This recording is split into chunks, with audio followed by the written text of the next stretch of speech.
சுமார் 7 ஆண்டுகளுக்கு முன்பு கடந்த 2016ஆம் ஆண்டு அக்டோபர் மாதம் அதிகாரப்பூர்வமாக அறிவிக்கப்பட்ட திரைப்படம் தான் அயலான். 4500க்கும் மேற்பட்ட விஷுவல் எஃபெக்ட்ஸ் காட்சிகள் இந்த திரைப்படத்தில் உருவாக்கப்பட்டுள்ளது என்று கூறப்படுகிறது. இதுவே இந்த திரைப்படம் உருவாக இத்தனை காலம் எடுத்துக்கொண்டதற்கு முக்கிய காரணமாக பார்க்கப்படுகிறது. 7 ஆண்டுகளுக்கு முன்பு இருந்த தொழில்நுட்பத்தை கணக்கில் கொண்டு இந்த திரைப்படம் தொடர்ச்சியாக தள்ளி போனது.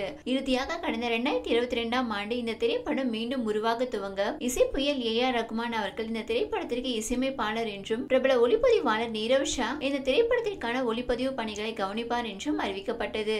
ரவிக்குமார் இயக்கத்தில் தற்பொழுது உருவாக்கியுள்ள அயலான் திரைப்படம் எதிர்வரும் 2024ஆம் ஆண்டு பொங்கலுக்கு வெளியாக உள்ளது.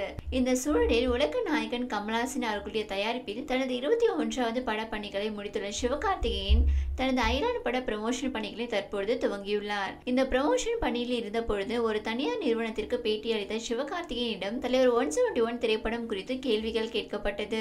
அதற்கு மனம் திறந்து பதிலளித்த சிவகார்த்திகேயன், சூப்பர் ஸ்டார் ரஜினிகாந்த் எனக்கு ஒரு ரோல் மாடல் என்பது அனைவருக்கும் தெரியும். சினிமாவை பற்றி பல விஷயங்கள் அவருடைய நடிப்பை பார்த்து கற்றுக்கொண்டு இன்று நடிகனாக மாறியுள்ளவன் நான். அவருடன் ஒரு சீனில் நடிக்க வேண்டும் என்றாலும் எனக்கு எந்த விதமான மறுப்பும் கிடையாது. அந்த வாய்ப்புக்காக தான் நான் காத்திருக்கிறேன். ஆனால் இதுவரை லோகேஷ் கனகராஜ் அந்த திரைப்படத்தில் நடிப்பதற்காக என்னை அணுகவில்லை. செய்திகளில் வெளியாகும் தகவலை வைத்து தான் நான் அந்த திரைப்படத்தில் நடிக்க இருப்பது எனக்கே தெரிய வந்தது. ஆகவே தலைவர் 171 திரைப்படத்தில் இதுவரை நான் அதிகாரப்பூர்வமாக இணையவில்லை. ஆனால் லோகேஷ் கனகராஜ் எனக்கு அழைப்பை விடுத்தால் நான் நிச்சயம் நடிப்பேன் என்று அவர் கூறியுள்ளார்.